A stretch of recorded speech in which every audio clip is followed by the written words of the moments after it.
फकरुल्लाह। फक्र है जनाब। तुम पेरिस वाले खेमे में जाओ, तुम्हें पेरिस में फाड़ना है। जी जनाब।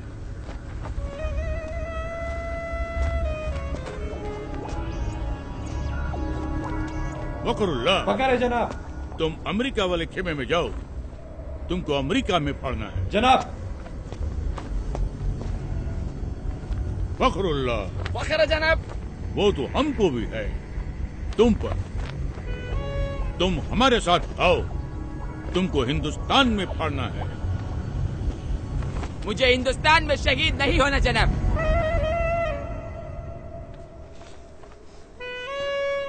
वहाँ पहले ही बहुत आतंक है। एक साथ 2 बम फट जाए तो दूसरे की खबर वही दबा देते, ताकि जनता में अखरोट पैदा न हो। अखरोट नहीं बेवकूफ, आक्रोश। बाकी का टीआरपी नेता ले जाते। मुझे तो इंटरनेशनल न्यूज बनना है। Love in Paris, americano. खामोश।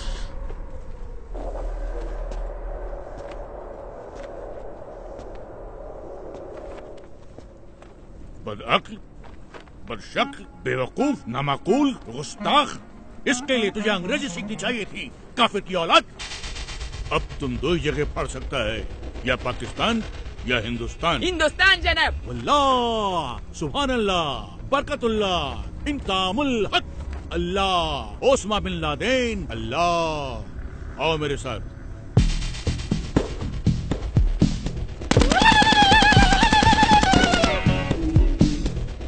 और एक बात ध्यान रखना, किसी भी मुल्क में जाकर फाड़ने के लिए सबसे पहले तुम्हें उस मुल्क के आम आवाम का एक हिस्सा बनना पड़ेगा, जिससे किसी को भी तुम पर शक न हो। इसलिए सबसे पहले मैं तुम्हें एक सच्चे हिंदुस्तानी जैसा बनाऊंगा, और सच्चे हिंदुस्तानी जैसा बनने के लिए तुम्हें हिंदुस्तान की तवारीख यानी कि हिस्ट्री और वहां की रवायत जाननी होगी, और वो तुम्हें मैं न नहीं बताऊंगा, ये बताएगा।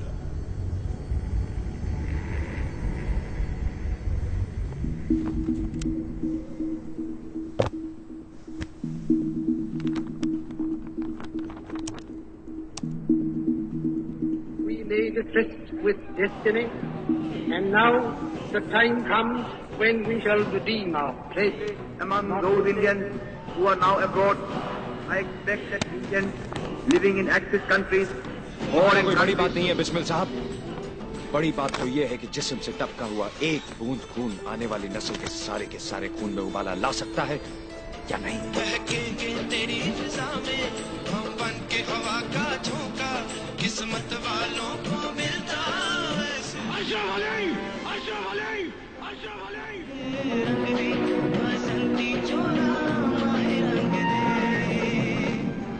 लेकिन हमारा हिंदुस्तान जिंदाबाद था, जिंदाबाद है और जिंदाबाद रहेगा। हिंदुस्तान जिंदाबाद।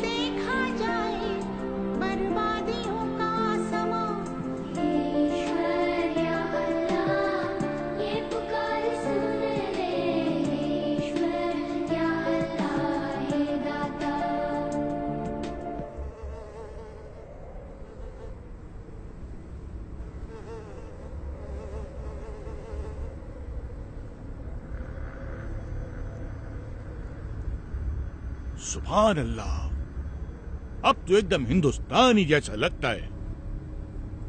कैसा महसूस होता है? एकदम इंसान जैसा।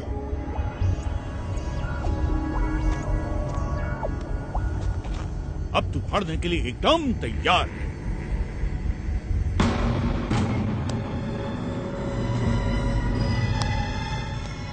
जाओ, अब फाड़ दो इसको।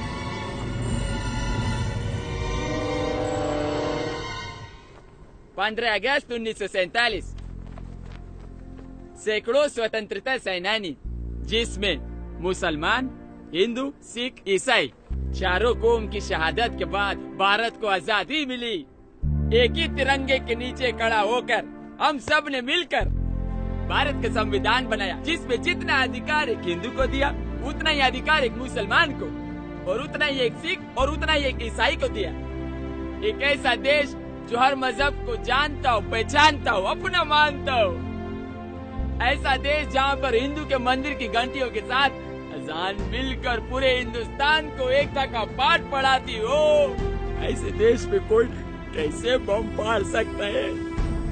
एक ऐसा देश जहाँ पर हिंदू और मुसलमान दोनों फांसी के तख्ते पर चढ़ गए हो, झूल गए हो। ऐसे देश में बम कोई कैसे फाड़ सकता है? खामोश, नामाकुल, बदबक, गड़रिये की औलाद, काफिर। वापस तो हमारा बाप हम खुद फाड़ देगा, हम खुद फोड़ेगा इसको। अरे छोड़ दो इसको।